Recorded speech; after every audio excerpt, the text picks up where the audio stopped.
We've just seen BYD's financial report and, well, it's been revealed that their profit has gone up by a staggering 145% versus the same period last year. Revenue is up as well. In fact, revenue is nearly at Tesla's level. Hello, my friends. Welcome to the channel. It's great to see you. Thank you for tuning in. I'm Sam Evans. You're watching the Electric Viking. And welcome to all the new subscribers. Welcome back, everyone else. Basically, this channel started on two car companies, Tesla and BYD. That was all I talked about for a very long time. Then I moved on to the broader automotive industry. This was when no one had really heard of BYD. And back then, BYD weren't really making any money, weren't selling many cars. They're selling about 400,000 cars every year. The majority of those some of them were EVs, majority of them were plug-in hybrids, gasoline-powered cars. It wasn't really anything to talk about. That's why no one really talked about them at the time. And to be honest, their EVs weren't all that great at the time either. However, things change very quickly at BYD. I don't know how they do things so quickly, but they sure as hell are fast. They've in fact just made a big purchase in China, $2.6 billion for a company that was, I guess, floundering. BYD believe that they can resurrect them, but BYD are doing all kinds of things. They're buying car factories in Spain, in Brazil, from previous automakers, from Ford, taking over Ford's factories. They've done the same thing in China, taking over factories from other companies when they go bankrupt or they leave the country. They just go, yeah, thank you very much. We'll take your factory at a big discount. BYD are rapid innovators. For example, during the COVID pandemic, they became the largest producer in the world of face masks. So they move at a truly staggering pace. That's being reflected now in their success with EVs. Not only are they the second biggest EV manufacturer in the world, they're also the second biggest battery company in the world. And their profits are blowing up big time, not just their revenues. Now, revenue is one thing. You hear revenue all the time. I personally think revenue is complete nonsense if you're not making a profit. And companies such as NIO and XPeng and other Chinese automakers, and to be honest, companies like Lucid and even Rivian, plenty of revenue there, diddly squat profits. In other words, no profit. BYD, completely different story. However, BYD was there once before, but they're certainly not anymore. In fact, BYD's revenue in the second quarter of this year was truly staggering. They hit $19.2 billion.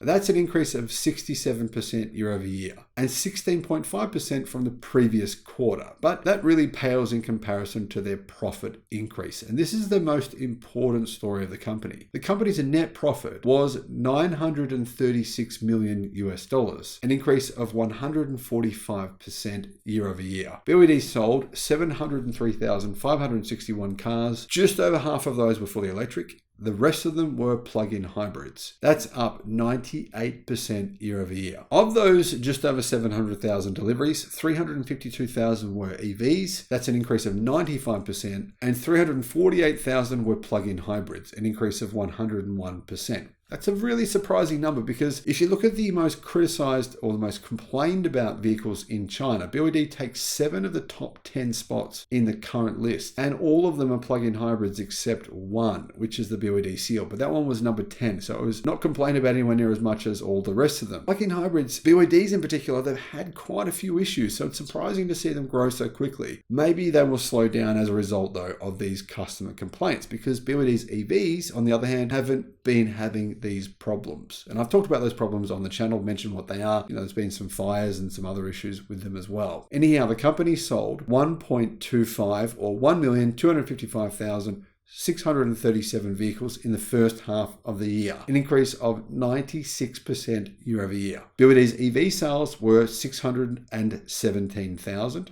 Plug-in hybrids, 631,000. Revenue for BYD in the first half of the year was up 72.7% and profit grew by 205%. 205% profit growth. Well, to be fair, the profit wasn't all that great in the same period, first 6 months of last year, but now you truly cannot say they're making a loss on their EVs, which all of their competitors are, except Tesla, of course. Revenue from automobiles and automobile-related businesses in the first half of the year contributed 80% of BYD's revenue, up 91.1%. So even though BYD is a company that makes a lot of things, they make batteries, like I said, second biggest battery company in the world. They make numerous other things. They make electric motors. They make all different kinds of parts for the actual electric car. In fact, they make iPads in different countries. I think in Vietnam and also in Thailand. They make a lot of different products, but still, vehicles made up 80% of revenue. BYD's revenue from cell phones, as in mobile phones, and assembly business in the first half of the year amounted to RMB 51 billion. So only a few $1 billion. And that contributed 19.64% of all revenue, up 24.4% year over year. Now, what may be happening in this report that I've been looking at is it's possible BYD reporting their battery revenue in a separate report. So I'll let you know on that because these numbers do look a bit odd to me in terms of their battery growth. Battery revenue should be higher than what I'm seeing here. I suspect that there's a separate financial report for that.